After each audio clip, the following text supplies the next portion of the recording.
Welcome to Conversations with Big Rich. This is an interview-style podcast. Those interviews are all involved in the off-road industry.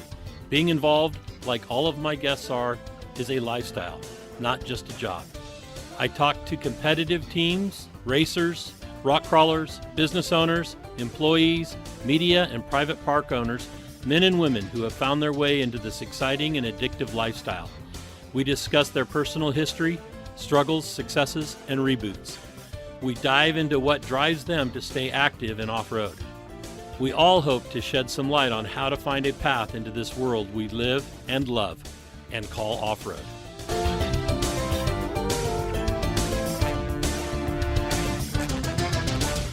Whether you're crawling the Red Rocks of Moab or hauling your toys to the trail, Maxxis has the tires you can trust for performance and durability. 4 wheels or 2. Maxxis tires are the choice of champions because they know that whether for work or play, for fun or competition, Maxxis tires deliver. Choose Maxxis. Tread victoriously. Have you seen 4Low magazine yet? 4Low magazine is a high-quality, well-written, four-wheel drive-focused magazine for the enthusiast market. If you still love the idea of a printed magazine, something to save and read at any time, 4Low is the magazine for you. 4Low cannot be found in stores, but you can have it delivered to your home or place of business. Visit 4lowmagazine.com to order your subscription today. On today's episode of Conversations with Big Rich, we have Scott Steinberger. Scott is the president of PCI Race Radios. He is an off-road racer. His dad was the original Weatherman. Scott has taken that title now. And we're going to talk about Scott, Bob, and PCI Race Radios. So, Scott, thank you so much for coming on board and spending some time with us. Thanks for having me, Rich. So let's jump in right away. And, I know that you were born and raised in Southern California, but want to get a little more specific? Cypress, California. People ask where's Cypress. It's close to Anaheim and right next to the Los Alamitos racetrack. Excellent. And when you were growing up, was it still pretty rural? When I was a kid, there was still a lot of strawberries around here, yes. And as a kid, did you find your way into those strawberry fields when and picking strawberries when it was we kind of ran everywhere, and there were a lot of fields, and the ones that we ended up being in was the ones they let fallow for a few years, and they get tall weeds in them, and we'd build forts in the tall weeds. Nice. And was it a youth of riding bicycles to start off with, or did you were you able to start with like motorcycles? No, it was bicycles. My father had a thing against motorcycles. He dealt with the score, Weatherman thing for so long, and motorcycles were always getting people hurt, in his opinion. Yeah. I kind of grew up the same way. My mom lost a couple of friends right in high school and after high school on motorcycles, and so she forbid it, but I'd hide one, you might say, at a friend's house.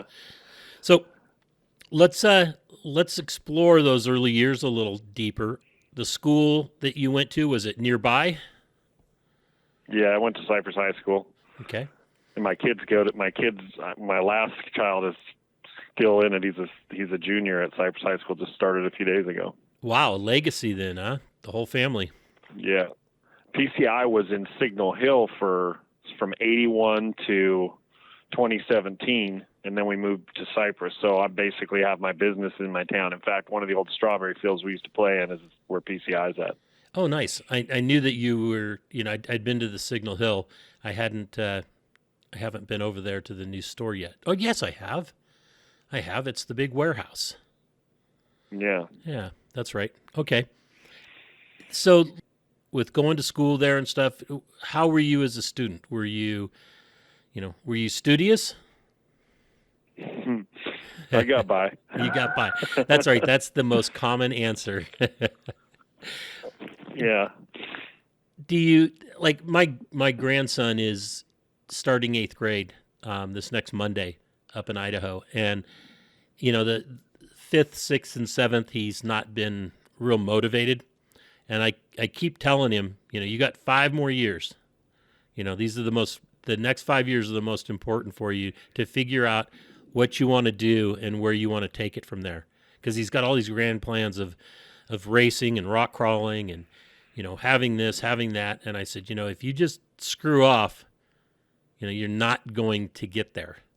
Those things are just not going to show up unless you put work in. Do you try to instill that in your kids?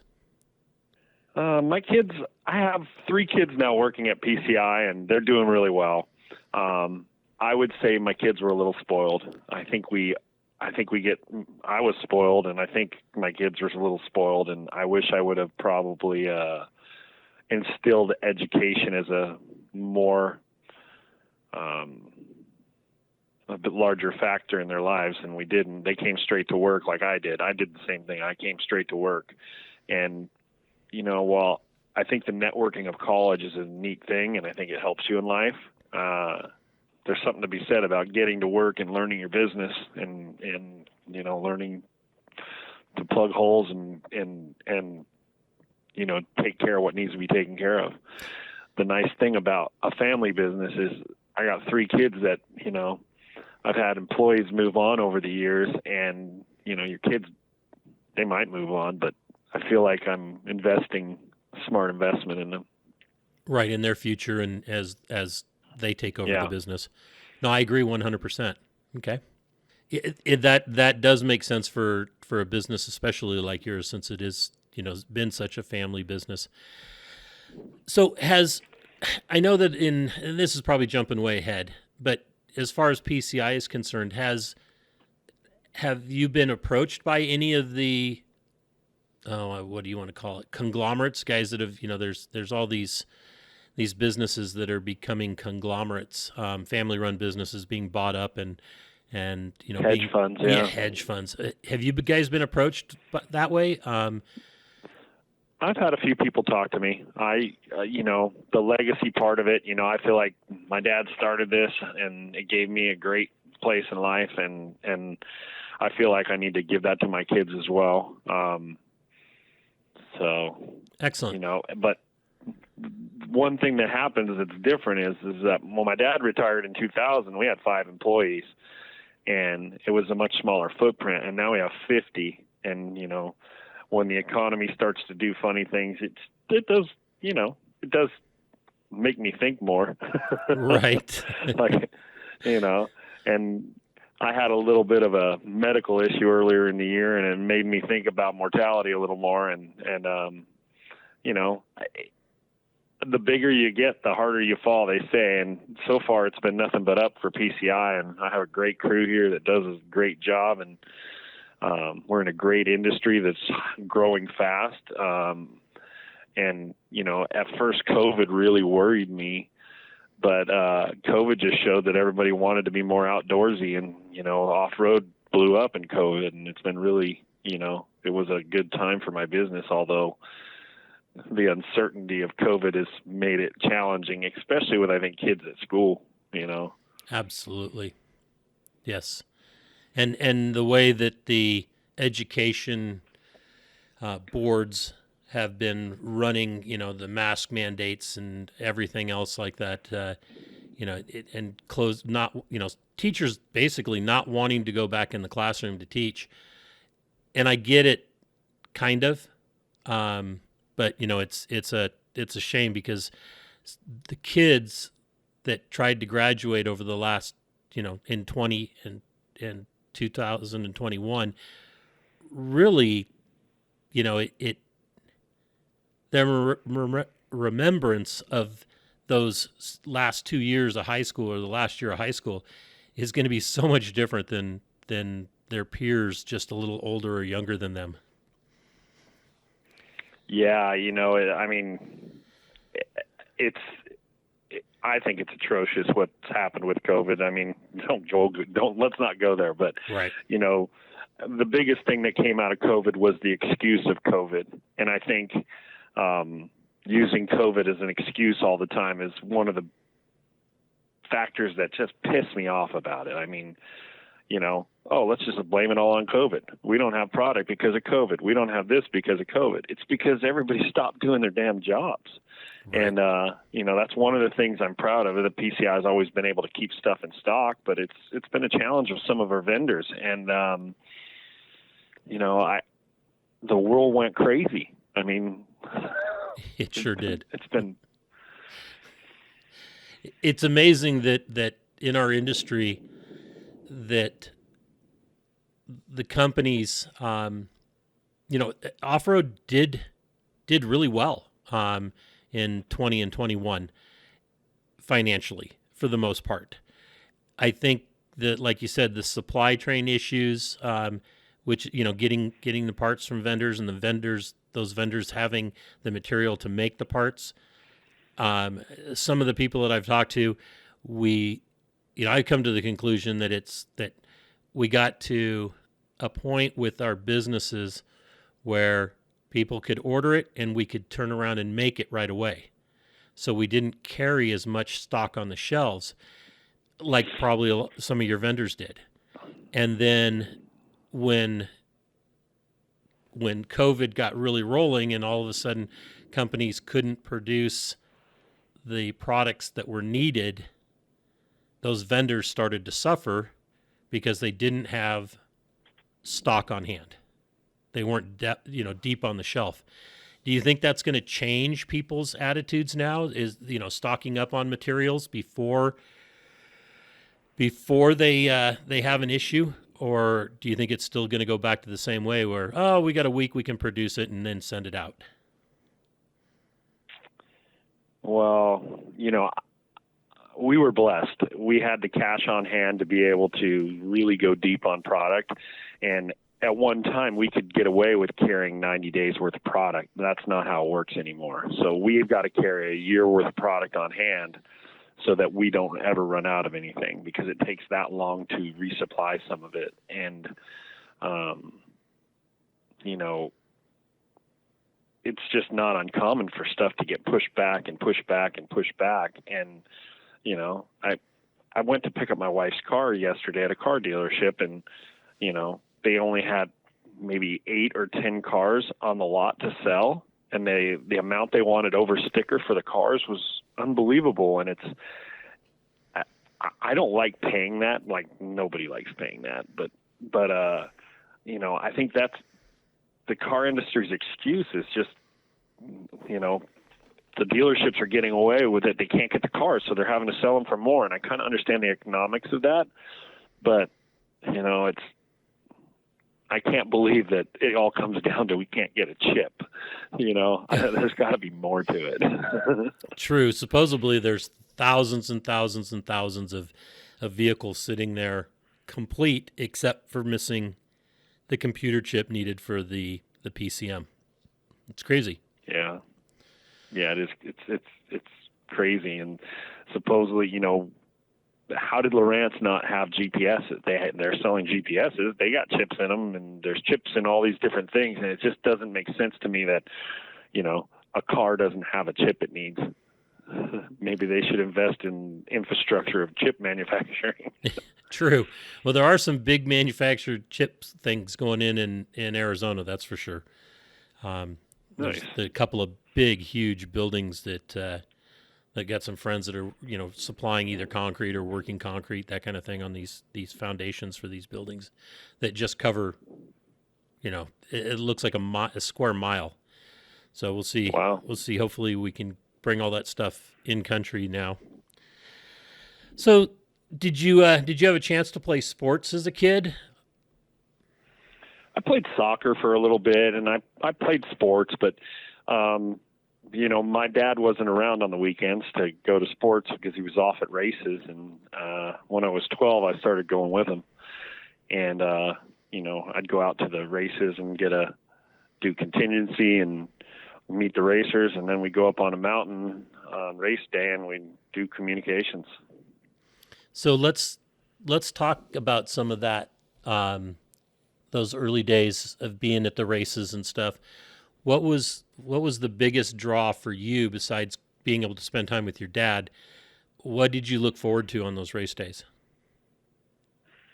One of the things that we do about being weatherman, and we do it even more nowadays, is, where we go up on top of these mountains, sometimes it's a little unforgiving, but for the most part, it's serene and beautiful. And I mean, going up on top of the mountain, Diablo, and we get there 3 or 4 days ahead of time to set ourselves up. And, we camp out and we relax and we, eat good food and we have a good time. And it's really neat. And the one thing that I really, really enjoy about it is the stars.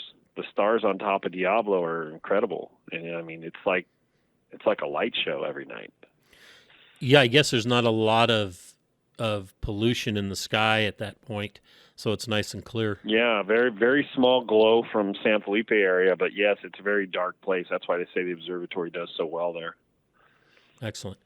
And that was one of the questions my wife had. She goes, okay, make sure you ask Scott about getting up onto the mountain and, what that's like. So you kind of touched on it. You guys bring enough supplies up there to sit back and, do your work, but also enjoy, good food and the camaraderie of the people that go up there. How many people make that trek, say, for the 1,000?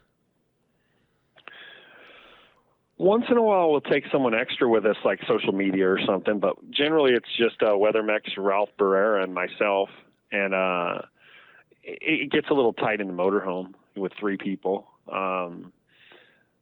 And he's the workhorse of the operation. He is always figuring out ways to get the antennas up higher, and he's he kicks ass as far as really, really doing a good job for people on the Weatherman Relay, and we do it in Spanish now as well. And we usually go up on a Tuesday. We'll go to Melling Tuesday night, and we'll spend the night at Melling, which is halfway up. It's like at kilometer 54, heading up the Observatory Road, the San Telmo Road. And then the next morning we'll go up to the observatory, check in with the observatory, show them our paperwork, get up on our mountain spot, which is a little different than where my dad used to do the relay. We're a little farther down. We're pushed down another mountain range. And when we pushed down there, at first it was really, really, it took away some of the range of our relay because we couldn't get our antennas as high. And it took us a few years to, build some towers and basically figure out ways to make the antennas as tall as they used to be. And now that we do that, we have pretty good comms from the observatory. We can reach Ensenada before the comms come up at the race. But as soon as a lot of saturation sets in and a lot of people start talking on the radio, we lose Ensenada and we have to set up a relay. We set up a relay in Ojos. In fact, we had a great Ojos relay, Jer, that helped out for a lot of years. He passed away last year, and that's been tough on our relays. And but we always have good volunteers that help, and they fit into different areas where we have range issues. We got Weatherman South, James Coates, and we've got Red X Relay helps us here and there. We've got a lot of the Mag 7 and Baja Pits guys give us a hand to fill in range gaps. And then with that said, the advent of satellite communications has really filled in a lot of gaps. I mean, we don't need to help as many people as we used to because people have their own communications that they can get through on now. And we're kind of just helping out with the infrastructure of the race more and, helping people know where their cars are at and stuff. The relays changed a little bit in the last few years with technology. Now we're using internet and we have voice over IP phones going to score, so the same phone I'm talking on to you now, I can talk to score ops on. And we have message boards so wives and girlfriends at home can see what's going on and watch the race and be part of it as well. So it's not, the whole thing is morphed into along with technology. I know that we just went with the Starlink, and it really changed what we could do, because we live on the road. We constantly are moving to do events, so we don't have a base of operations like a home that we go back to.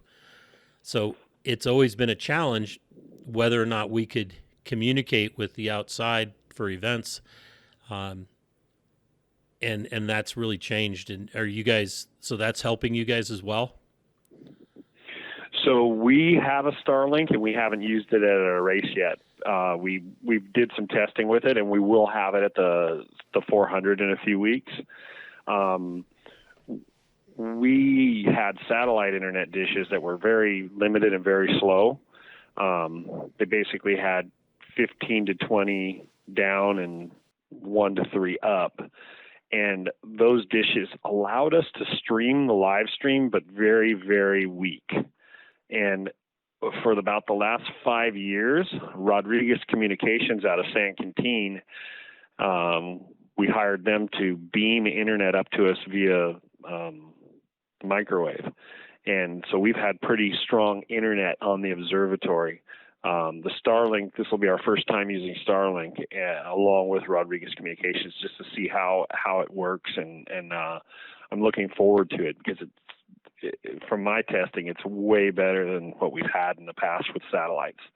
Way easier as well. It would take hours to set up the satellite dishes and aim them and point them and get them working. And now Starlink, you just open a box, set up an antenna, and you go. Yeah, within 10 minutes, you're up and running. Yeah. So, do you think that is going to? We are like way beyond where I wanted to be, but we'll get back to the other stuff since we're on pace with this now.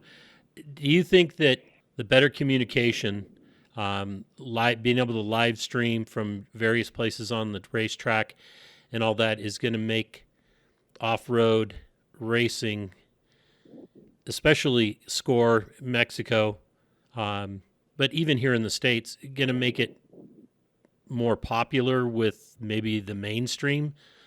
Because once you get outside of Arizona, New Mexico, Nevada, Southern California, people, don't. It's not as strong as an influence. Off-road racing is not as strong an influence as it is in those areas. Do you think it'll help with that? I definitely think it'll help. I thought it was pretty interesting. I watched some of Bryce Menzies' live feed from the Vegas to Reno race a few days ago, and it was pretty impressive with his Starlink setup. And I think that's going to only make it's going to make it easier and better to make good content, but, King of the Hammers does a great job already, and they've really forwarded off-road racing as far as bringing in more people from across the country, because rock crawling was kind of more of a nationwide thing, actually a worldwide thing. And I think them bringing people to King of the Hammers really grew off-road racing the last few years, and that's one of the bigger, pushes on it. But I do think it'll get more and more popular. How do you get involved in off-road racing is a good question to bring up. And, that's kind of how my dad got involved in racing. So my father was off-roading. He was actually going varmint hunting, and he decided to build a vehicle that was more capable because he'd gotten stuck a few times and broke down. So in Long Beach, where his business was at the time, which was called Phone Consultants International, he hooked up with a Bill Strop Motorsports, who did a few cars for the Baja 1000 type racing, but he was basically building my dad a hunting vehicle, which was a 65 Scout. And my dad grew a relationship with Bill Strop over the years, became really good friends. And Bill asked him, hey, we need some help at the 1972 Baja 1000. Would you come down and help us? We need to dump some fuel at Santa Rita, at mile 800 and something on the Baja 1000 course. And I says, oh, I'll do that. I'll try that. So my dad went down, and my dad said he waited for 2 days and almost left.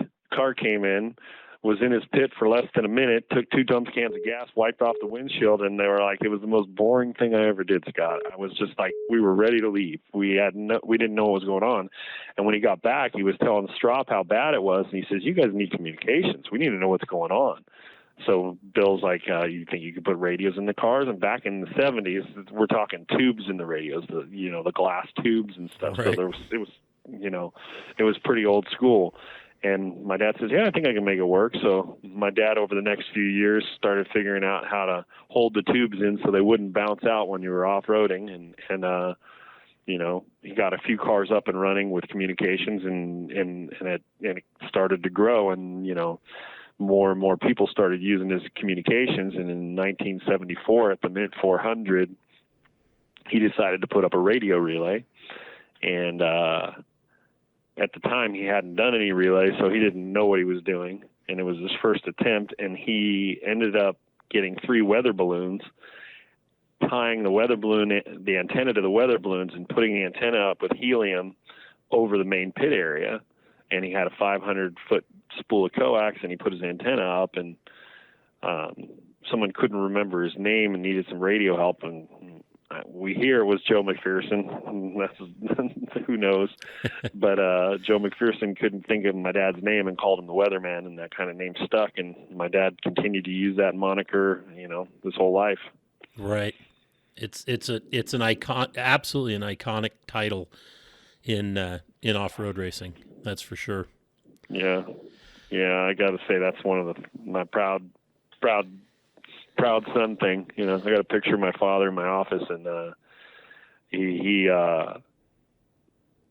nowadays with satellite communications, I feel like we still do a good job and we help a lot of people, but you got to really listen to people that were racing early on, and to talk to someone that actually was stuck out in the desert, and they were there and they didn't know what the hell was going on, and their crew didn't know where the hell they were at, and the only person you could talk to was my father.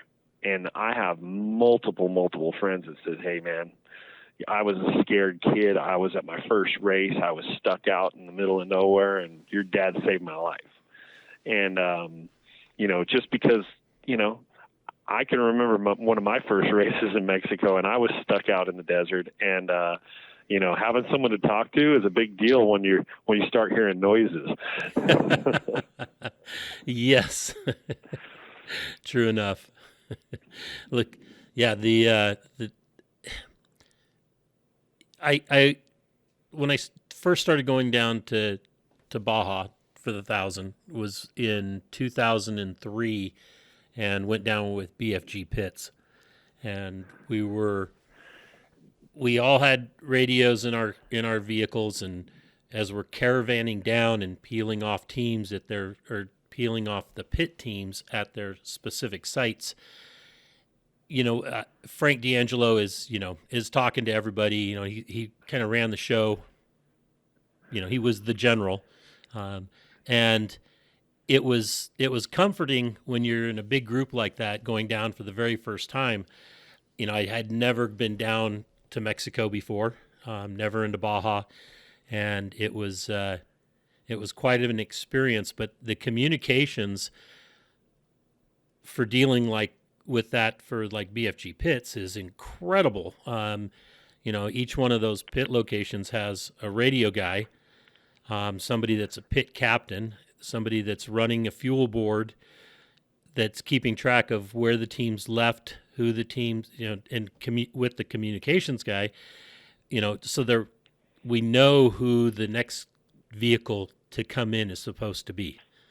And, being able to hear the team, 5 miles out, if possible, was a big advantage, because, guys would drop out of the race, and if the person wasn't listening, that was doing the fuel board, wasn't listening to the radio guy operator, you could have the wrong fuel cans filled when the car shows up, and be trying to, you're thinking Rod Hall's coming in, so you got cans of diesel, and all of a sudden, it's a late trophy truck that's coming in, and you got to dump the diesel, reload the gasoline, and it became kind of a hassle unless somebody was really paying attention. So communications, on that end was very important. Yeah, they do a tremendous job too, and people don't realize, there's always been different manufacturers and tire manufacturers that have been down in Baja, but none of them have done what BFG has done. And I don't think people realize just their maps and their detail orientation to making it easier to get to the pits. I mean, hell, when you go down there, it's hard to find anything down there without knowing what's going on, and having a map book that shows you what kilometer to turn onto this road, and they go out with ribbons and mark it all so you can find your way to the pits. It's unbelievable what they do. In fact, I always tell everybody I run on BFG tires because of it now. And if you're buying tires, you should be on BFG because you're going to get pit support and, a team that has really probably spent more money than any other team to further motorsport safety. True. When I was working with Pistol Pete, he was not on BFG, but man, it was always, how are we going to get one of those BFG pit books so that we could get our pit crews to where they needed to be during the race. And it was it was almost like an I Spy type of a situation, I told Frank and Nate that. It's like cheating. It really is. Having that book is like cheating. Absolutely. Yeah. So let's talk about you personally. You went to high school in where your kids are going now, or have gone, and you jumped into work when you were 12 going to the races? I went to Cypress College, but I'll just say I went there. Let's say that. I did not graduate from there. But and I started working, when I was 14, I started coming in and working at PCI, helping out, cleaning up around the shop, learning, making coins out of solder. It's fun stuff. And, back when I first started at PCI, we were still a communications company that dealt mostly with car telephones and two-way radios. So in the 80s, it was still more car telephones, two-way radios. It was racing, 4 or 5 times a year, but it was just a small part of our business. And, one of the first things that I did when I started working there was I started realizing that, hey, we got all these people sending us helmets from Parker Pumper at the time and Gordon Clark at Cactus Racing and BDR, and they were sending helmets to us that customers had bought to get wired for radios. And I'm like, you know what, maybe we should carry helmets. So I would buy lots of helmets from them and have them in stock ready to go, wired up and ready to go. So it was one less step you had to take when you were buying a helmet. So over the years, people started coming to us for helmets. And I think to this day, we still have the largest stock of wired helmets ready to go. We have thousands here.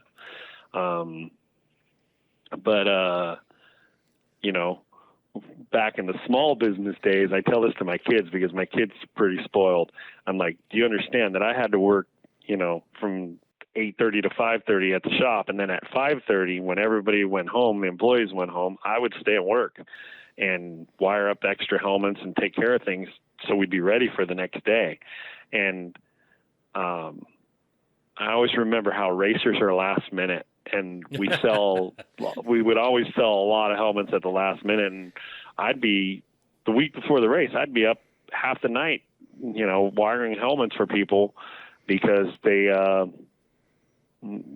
just didn't have enough done, and we needed more and more and more. And now the amount of helmets that go through here, it's incredible. I think we have 6 or 7 helmet technicians now.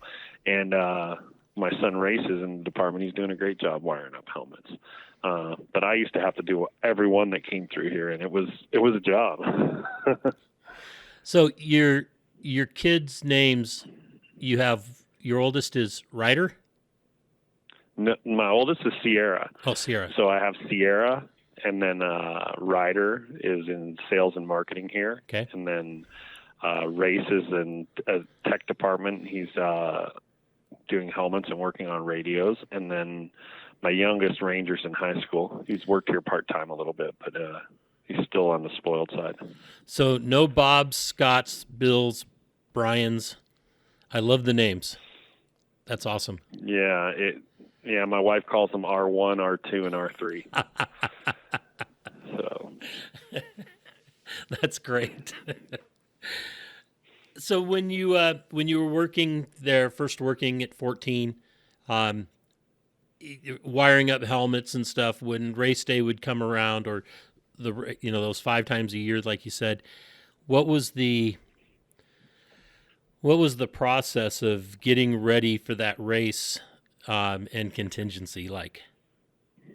So back then it was easier because we just throw a few things in the trailer, and we had a little like tent trailer that had a cap on it with a PCI logo, and we would jump in my dad's 65 Scout and we would head to Tech, and we would, open up a little trailer and we'd help people and sell radios, and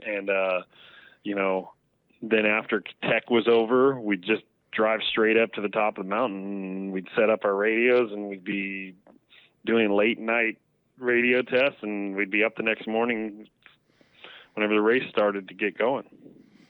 And now I go straight to the top of the mountain. I have a crew that's at contingency and Tech. And now I have it pretty damn good. I'm pretty spoiled. I got a lot of help. And, we skipped one part when I first started at PCI. So then the second part of PCI is when I was 21, I started racing a mini mag. Right. So when I was 21, I would work from 9 to 5. Then I would work on helmets until they were done. And then I would have to prep my race car. And then you go to a race, and I would have to work all day at contingency and Tech. Well, hopefully a few of my friends got our car teched because I couldn't do it because I was too busy working. And then, sometimes Tech for us would run until 8, 9, 10 o'clock at night, finishing the last cars and getting all the comms fixed and going. And then I would have to take care of my team and figure out what we were going to do and get a plan going. And as my dad left to go up on top of the mountain, I'd be getting ready to, race. And, I got spoiled myself. From 1988 until 2007, I raced full time, all races.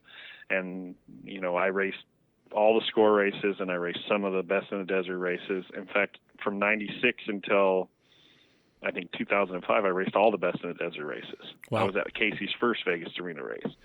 And so I was doing score and best in the desert. It was actually HDRA and score first, and then it was when score bought high HDRA, I moved on to, do both score and best in the desert. And, one of the races I remember, I can't remember what year it was now, and I should know this, but I was helping on the radios with my father when Walt Lott passed away at the Fireworks 250 race.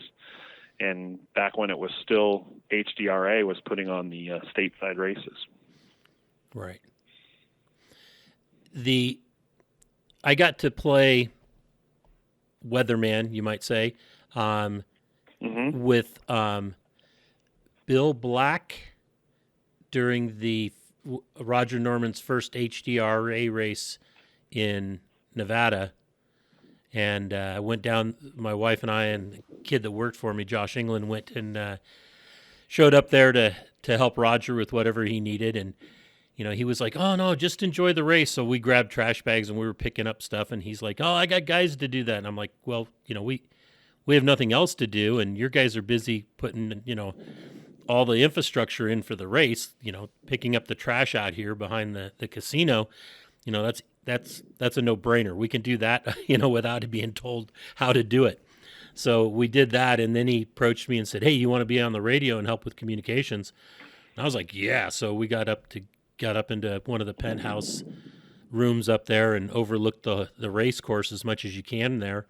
And it was so entertaining, and we had way too much fun. I think Roger got on there one time and was, he didn't scold us, but he made a couple of jokes about how how we probably weren't as professional as we should have been on the radio, but it was sure fun. Yeah, it's hard. It's hard to be professional on the radio all the time, especially when it's a little bit of chaos out there. And God, everybody loved my father when he'd go sideways. Yes. And, they would say, "Oh my God, it's so funny when he gets worked up." And I'm all, "Dude, he's not worked up. My dad gets worked up. That's not worked up. He's calm." the Richard Craniums. Yeah. So, how big of an issue was it with being in Mexico and having so many people being able to, get on the air and people actually trying to mess with communications? So one of the things that's different about my father and myself is, and I think people love my dad for it, was he would engage the people that messed with him on the radio a lot. And I feel like if you engage someone, they're teasing you and you're letting it get to you, and it makes it want to tease you more. So I try not to engage them as much. I try to ignore them more, but it is frustrating. I mean, sometimes you just want to, you really want to, You wish you could track them down. I had a race recently where we could tell the area where the people were, because we could hear the cars going by when they were playing with the transmitter, and we could hear other people in the background. And I'm like, "Hey guys, I can tell that these guys are really close to San Quintin, and I would like someone to find them and go rip the mic out of their car and, stick it through their windshield." And, I actually had people out there, I guess, after the race. They told me they were hunting for the guy. So I'm like, I'm glad they didn't find him. I probably would have got in trouble. No, that's good though, because maybe it would teach somebody a lesson. So then the racing with yourself, you started off with Mini Mag, and I did see the video that you have on your website and on the social media about your trip to get the chassis. Talk to us about that for those that haven't seen that. So, I'd been doing communications, and I graduated in '86, and in '88, I was heading down to Cheneth to go install some radios and some new cars for customers. At least that was the ruse. My dad told me when I got to Cheneth, they had a car sitting on a trailer for me, and he bought me a Cheneth Mini Mag. And one of the things my dad really liked about the idea behind the class was that it was a spec class and everybody had the same opportunity. There was you couldn't just throw money at it and have a bigger motor or four-wheel drive or whatever. And he thought, this is just a great place to start a driver's class. And, I was mechanically inclined because I was working on radios and stuff, but I wasn't a mechanic when I started racing. And I really think having the single seat car where when you break down, you're by yourself and you have to help yourself. I really think that taught me how to be a mechanic, and it also taught me problem solving. And, I took that, I've taken that with me through life, and I'm really good at figuring out how to deal with a situation with what I have. I can figure it out. In fact, I was on Wide Open Baja tours as a guide for years, and actually that came from our racing, Wide Open Baja. And I can all kinds of, repairs in the field that people would scratch their head and go, "God, how did you do that?" And, Wide Open I was a guide on Wide Open, and I helped with start Wide Open. And actually my father and me were part owners of Wide Open at one time. And I actually met Roger Norman on one of his first trips to Wide Open, his first time to Baja, before he raced. And do you remember that trip? I don't remember exactly. I do remember, the main guy who started Wide Open, Todd Clement, was on the trip as well. And we were just down there having the time of our lives driving cars around. And this was before we had a dedicated tour car. This was back when, so how Wide Open started, I'll give you a quick story. Absolutely. So Wide Open started I think in 97, Todd and I were racing a pro truck together. And I met Todd when we bought a 7S truck from him a few years earlier. But so Todd and I were racing 1997 together in the pro truck class, which was another driver's class that my dad wanted me to be involved in. And when we were racing, we tried to get Arco to sponsor us because you had to run on regular gas. So we invited 4 executives from Arco to come on a Baja pre-run trip with us, and we rented a couple Humvees for them. Well, the moral of the story is that the Hummers got wrecked, but the VPs from Arco said that was the best trip they'd ever had. It was amazing. They drove down Rumarosa and they scratched the sides of the cars on the inside of the cliff because they would not go near the edge at La Rumarosa out of Mexicali. And they just had a great time. And Todd's like, hey, this would be a great business. So at the end of the 97 race season, Todd sold my dad the pro truck. Thanks, Dad. And he took the money and he bought 10 old race cars to start Wide Open Baja Adventures. And from 97 to 99, they ran in old race cars. The problem with the old race cars was logistically, everything was different. The parts, the CVs, the axles, the transmissions, the motors.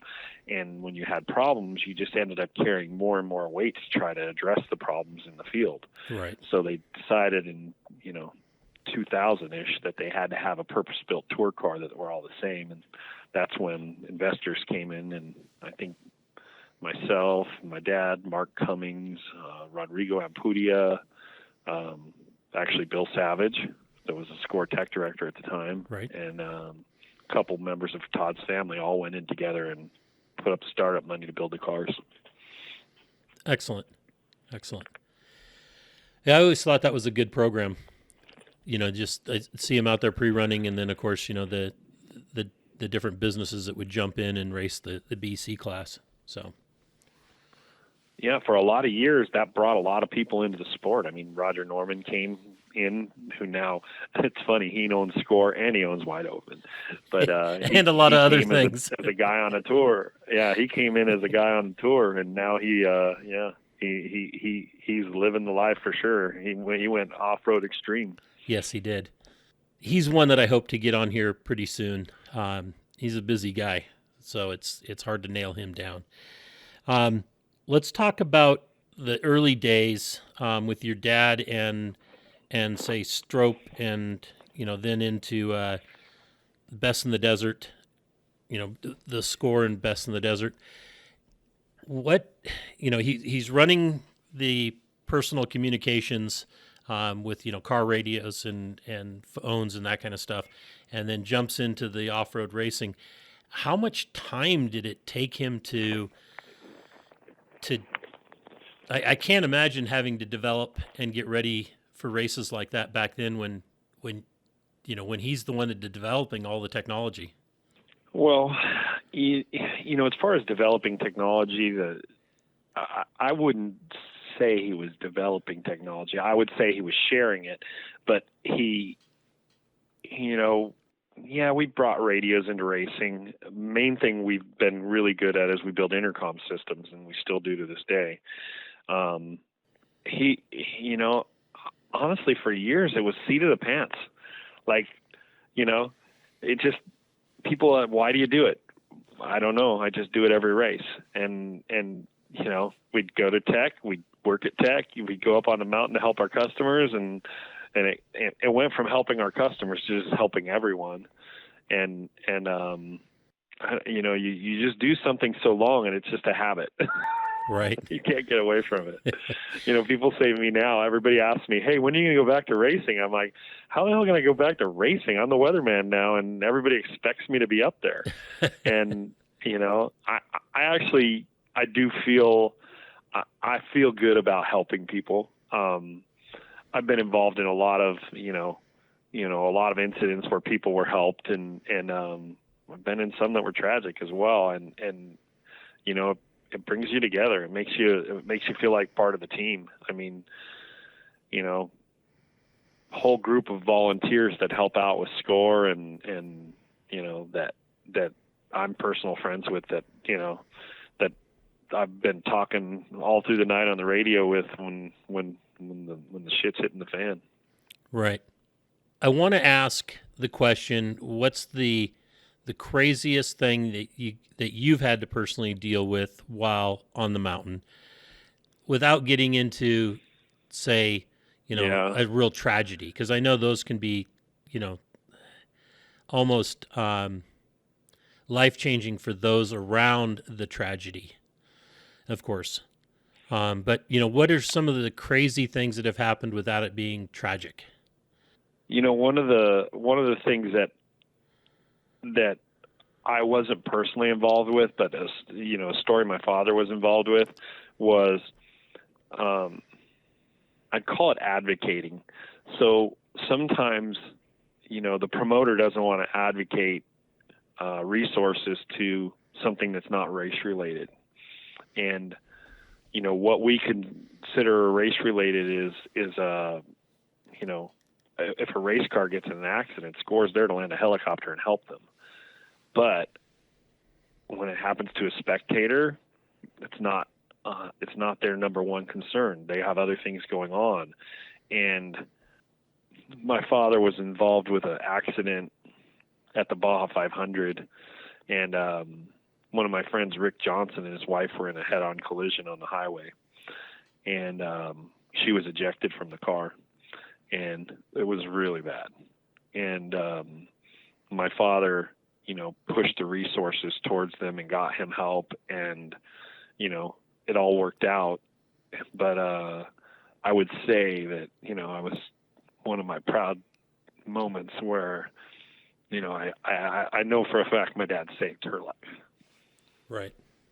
It really came to hit me that, man, when you're out there in Baja and there are no ways to communicate with people and get help, it's not like it is here in the United States. Especially with cell phones and everything, you didn't have good coverage down there in a lot of areas. And during the race, you guys are, during that time that you guys are set up, it's real important, because when you're not, those accidents become much more tragic, or have the possibility of ending badly. Yeah, it's like you have to, people call it being Baja savvy, and you learn to respect over time that, hey, you know what, you're in a spot geographically that it's not minutes to a hospital, it's hours, and that's if you're lucky. And you have to, take that into consideration when you race. And there's teams that have helicopters, and what an advantage that is. I can tell you, I've had one. It's incredible. But those teams have it a little different, because they have a helicopter watching out for them, that's calling out if anybody's pulling out onto the track, that's calling out if there's livestock getting ready to cross the course, that's calling out anything that has to do with safety. Also, they usually have a medic in that helicopter. And, if you have an accident or something happens, Johnny Campbell had Overwatch most of his career, and, he used it to his advantage, and he won a lot of races. But the guy who's going to go race against Johnny Campbell, that's Joe Dirt, that has never raced before, that shows up in Baja and doesn't respect it, it's the one that, it gets hurt. And unfortunately, that's usually what we deal with on Weatherman, is riders getting hurt. And, sometimes it's a spectator that pulled out in front of them, and sometimes it's just they go down hard and they get hurt. And one of the frustrating things is that I have this happen at least once or twice a race, where I get a call that it's an emergency and a guy went down really hard, and people are calling me on the radio to say this guy needs help. And half the time these guys just get up, shake it off, get back on the bike and go, and there's no emergency. And they're just tough as hell. And I've got to really figure out the details and ask a lot of questions just to make sure it's really an emergency. And sometimes I feel like, I've even had ones where I thought it was an emergency, then it wasn't an emergency. And, I've had guys that get knocked out cold, wake up 10 seconds later, jump on the bike and go like nothing happened to them. They're that tough. Yeah. Got a friend that, he was riding Ironman and went down and actually cut one of his fingers off and pulled his glove off, realized it, taped it up, put his glove back on, shook the part out, and finished the race. And I always think, what would I have done? I I don't know if I'd have taped it up and continued, but I got to give that guy a lot of credit for being able to do that. And that's just a finger, but still, the motorcycle riders they're a different breed. That's for sure. Yeah. Yeah. And the one thing I like to, I always think it's a good idea to have some perspective and I remember Kurt Leduc would get up and talk to new drivers at a lot of the drivers meetings at SCORE and tell people what to expect and what to think about. And, one of the biggest things that, racers need to know is it's not the car that's passing you that's the problem. It's the car that's trying to pass him. So when you pull over for a car, you've got to pull over long enough to make sure there's nobody behind him in the dust, because the dust is the factor that turns it into danger. Right. We were sitting up at Mike's Sky Ranch, and BJ and Bob were up there as well. They were pre-running when we were up there. We were up there with Pete, and some guys came in, Canadians, and they were talking about, how this was going to be such an easy race. It was their first time. And I was listening to them, and I said, you guys need to take this a lot more seriously, because you guys start behind the bikes, and what starts behind you guys are trophy trucks. And the trophy trucks will pass a lot of the bikes and every single one of you guys on four-wheelers. And the guy was like, oh, no way. And he was running these guys were running Sportsman. So BJ took two of them out in the pre-runner and went back down the road toward the turnoff, and then came back. And because we were telling him, if you start seeing, like the city lights come up behind you, it's time to think about calling your race. If you're getting caught at that point, and you're, at this point of the racetrack, you need to really think if you want to continue. And after BJ took him for a ride in the pre-runner, those guys had a much bigger respect for what they were getting ready to get into for that race. How fast they thought they could do it compared to a trophy truck. And then when they got into the pre-runner and realized that that's just the pre-runner. Yeah, I was lucky enough to get a race trophy truck for a few years, and I can tell you, being in a trophy truck, not having a helicopter, was crazy. I would have races where I was coming up Matomi Wash, first car on the road, and all of a sudden we come up on a bike, and the bike doesn't hear us. And we're revving the motor trying to get his attention, and I'm like, Jesus Christ, we got to get around this guy. And, you got guys breathing down your neck, and you want to go, but you got to be safe. And I remember one time my co-driver opened up the tool bag and started throwing sockets at the guy in front of us to get his attention. Finally hits him, and the guy looks back and almost falls over, and I get by him. But, that's how close you are, and you're in 6,000-7,000 pound truck, and a guy's on a bike and his ears are blown out because he's been listening to the zzz for so long and he can't hear that you're there. Sometimes they actually feel that you're there. They feel the rev of the motor in their chest. It really, I don't know, as a race promoter, I ran Vora for 4 years.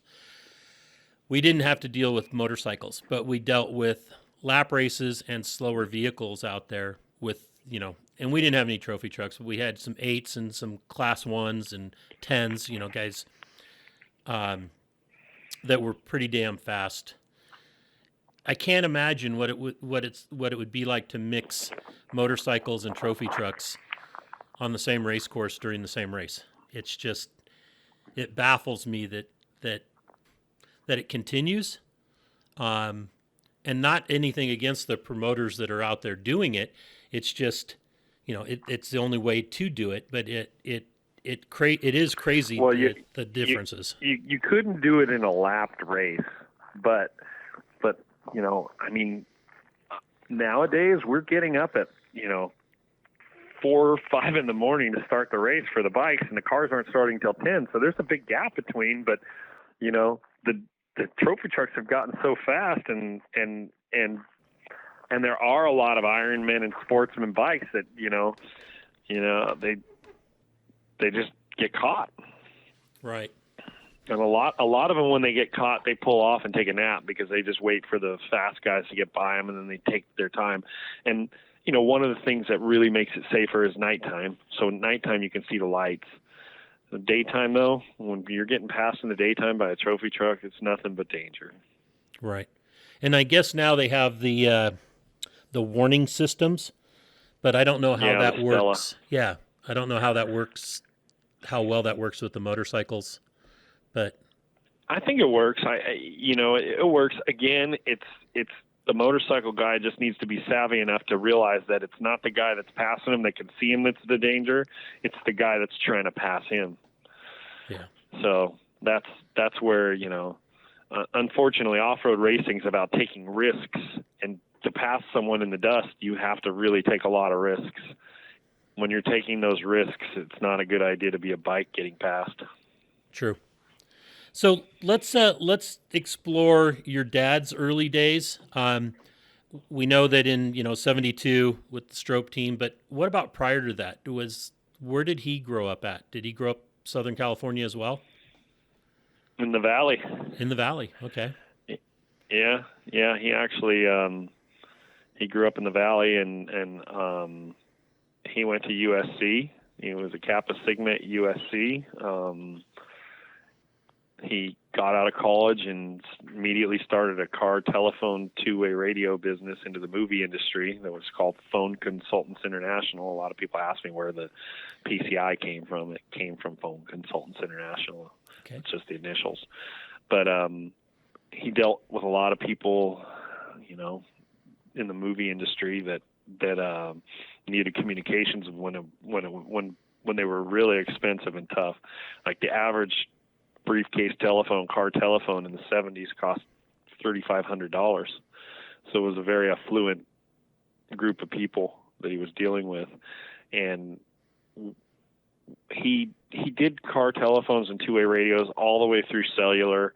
In 1981, we moved to a bigger building. We kind of changed the name of the business from Phone Consultants International to PCI Omni Inc. And we ran under that moniker for a few years, and all the while we had PCI race radio. That was just kind of like a small division of us. Back in those days, we had a goal, my father and I, of selling 300 radios and intercoms a year into the off-road thing, and that's kind of what we did. And then when I got out of high school in the 80s, 86, later in the 80s, we started carrying helmets, and we started carrying more safety gear, and we started going to races with support trailers. I think we bought the old Robbie Gordon trailer in 97, which we still have at PCI, and that's the main trailer we take to the races. And we just started bringing more and more products that people needed to get through tech.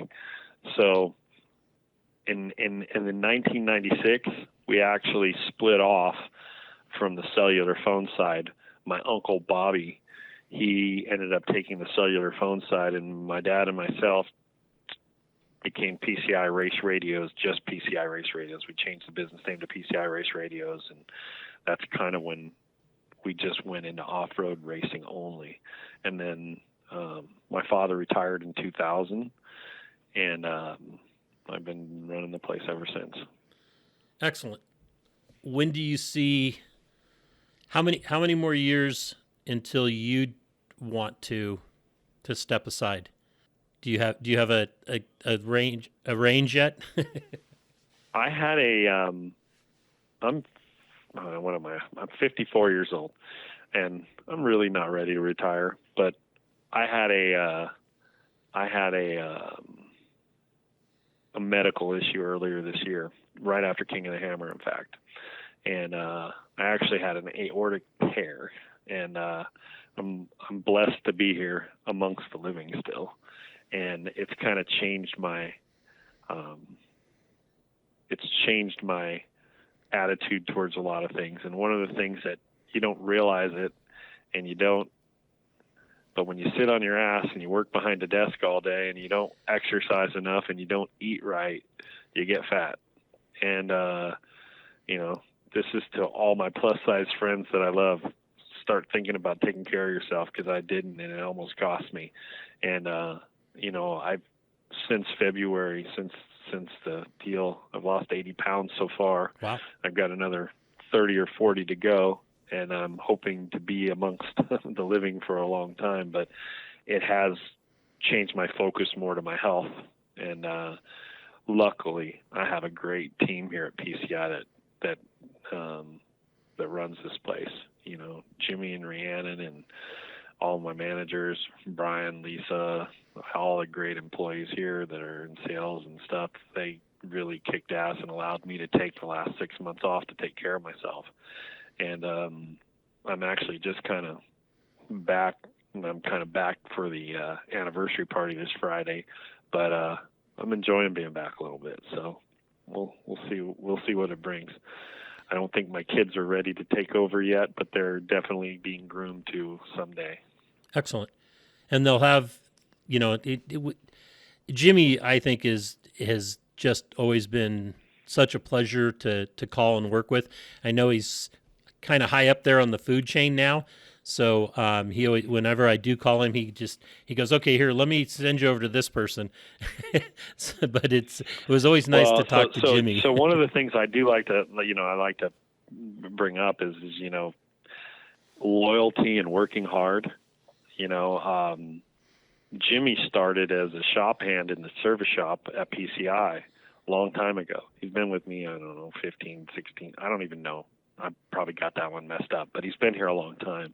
And he went from basically being a shop hand helping my father to, running day-to-day operations here at PCI.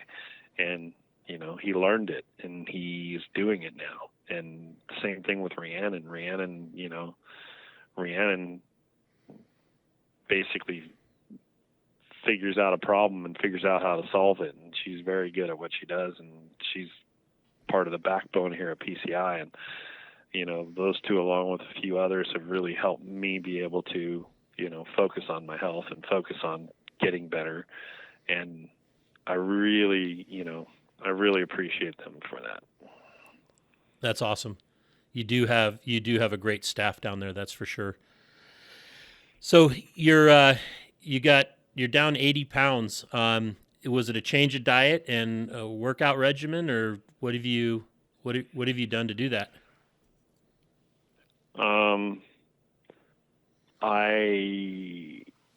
I lost about 30 in the hospital when I first had the incident, and they had me on a feeding tube for 3 weeks, and I lost a lot because of that, and that kind of, I think, kick-started it and helped me, because it shrunk my stomach down to where I could eat a smaller portion. But, I watch what I eat, I count my calories, and I've changed to eating healthier foods. I do not eat fast food anymore. I don't go to McDonald's. I don't go to,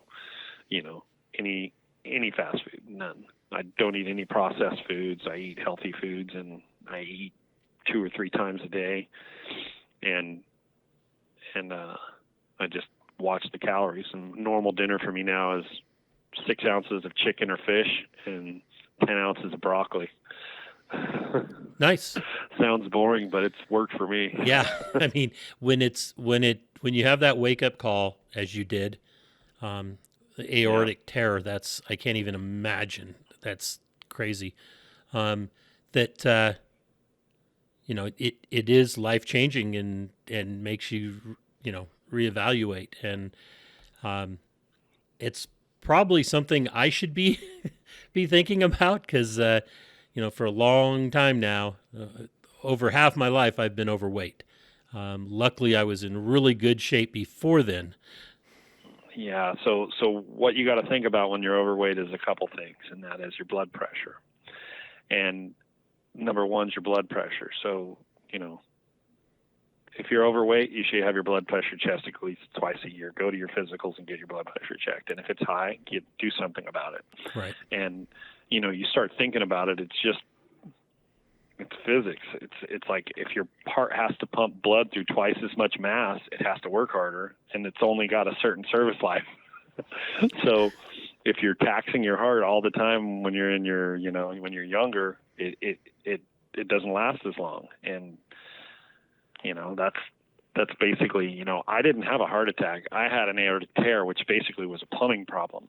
But they actually had to detach my aorta from my heart and put a tube inside of it. And, that's why it was such a big surgery, because they had to unhook the blood flow to my brain for 30 minutes while they did it. And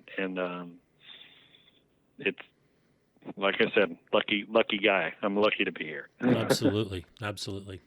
It's crazy.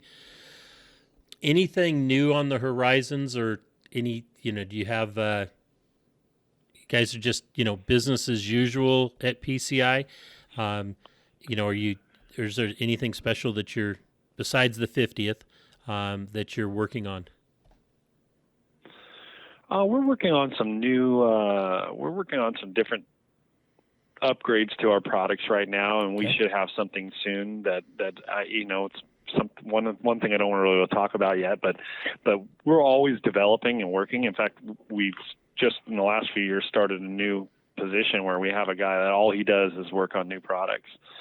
And, we're coming out with our own clothing line for racing, shoes and gloves and a few other things. We're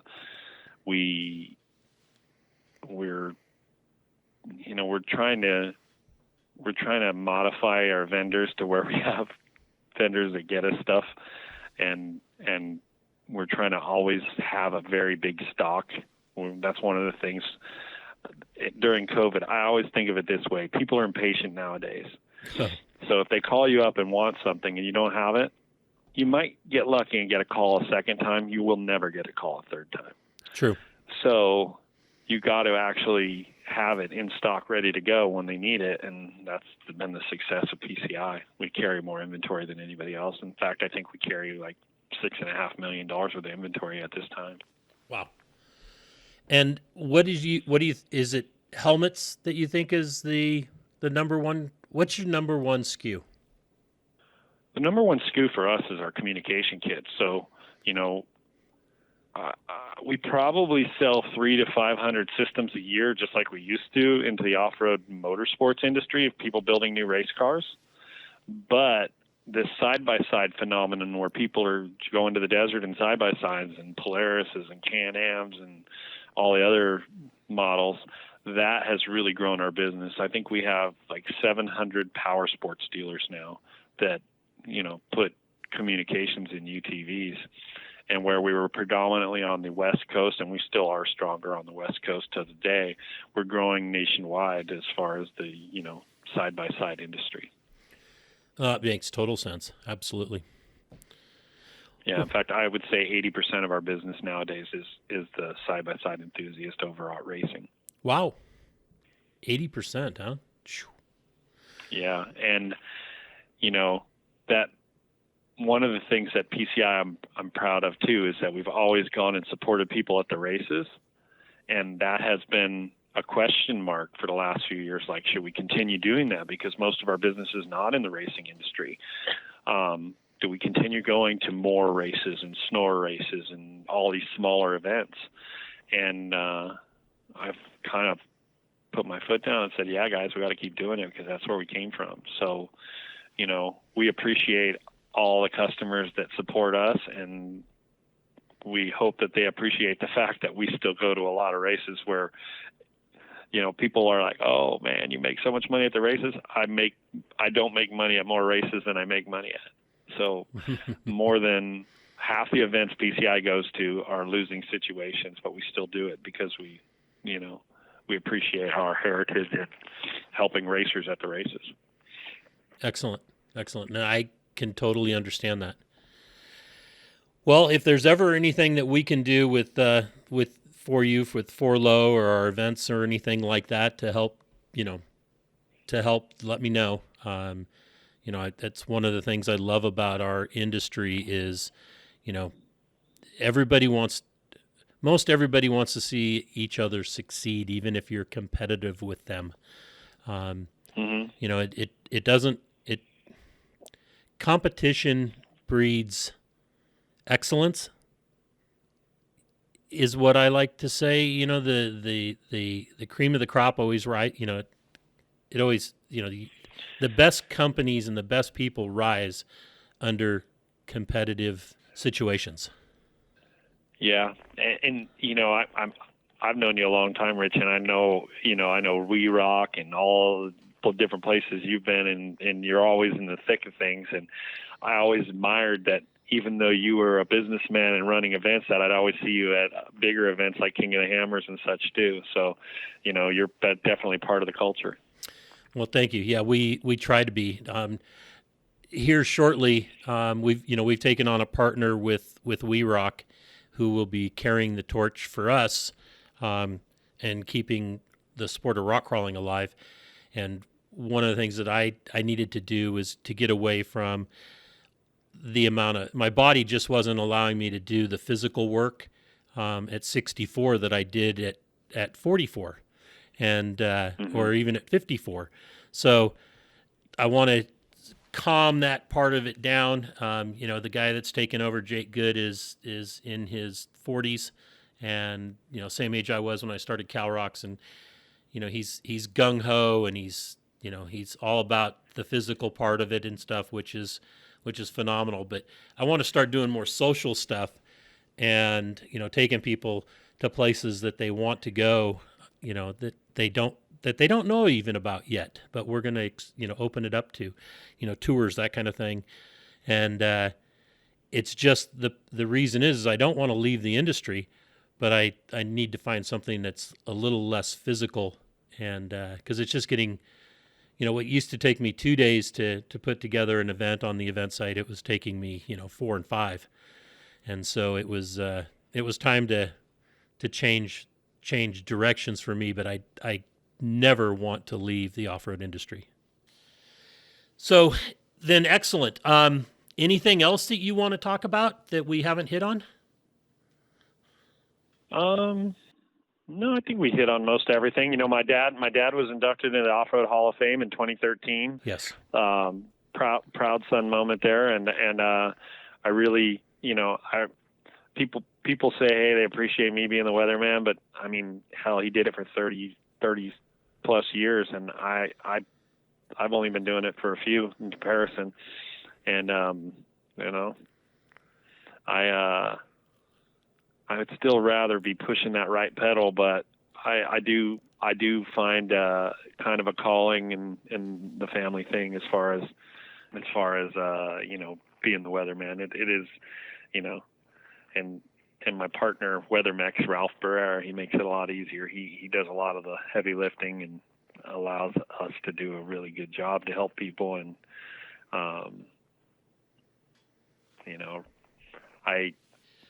I really think, sticking with what started PCI and what has always been good to us. So we're here for you, the racers, and we appreciate you guys supporting us. Excellent. Great segue. I want to say thank you for coming on board and spending some time and talking about your dad, yourself, and PCI. And we hope you many more years. And I look forward to the future, now being able to get away a little bit more often and maybe getting to some of those races and spending some time. Maybe I'll come join you up on top of a mountain sometime. I'll bring my own sleeping bag, and I don't have to. You're welcome. You're welcome to. Yeah, I'd like that. I just need to know. I need to know about a month ahead of time because I've got to get your name and your vehicle on a list. But other than that, it's pretty. It's pretty relaxing for the most part until race day goes chaotic, and then we usually sleep for a day afterwards. But right. But yeah, I got a cool adventure trailer. That's one thing that's gotten. That's one thing that's gotten tougher for me is the staying up all night factor. It really kicks a lot harder nowadays. I understand. I used to be able to drive. When we'd go down and support teams down in Baja. We'd be up for 48 to 52 hours. I cannot do that any longer. I have to find a place to just crash and get some sleep. I can't do it any longer. I get it. Yeah, I have to do the same thing. All right, Scott. Thank you so much for coming on board, and I'll definitely see you soon. Thank you. All right, Rich. Okay. Good talking to you. Bye for now. Bye. Well, that's another episode of Conversations with Big Rich. I'd like to thank you all for listening. If you could do us a favor and leave us a review on any podcast service that you happen to be listening on, or send us an email or a text message or a Facebook message, and let me know any ideas that you have, or if there's anybody that you have that you think would be a great guest, please forward the contact information to me so that we can try to get them on. And always remember, live life to the fullest. Enjoying life is a must. Follow your dreams and live life with all the gusto you can. Thank you.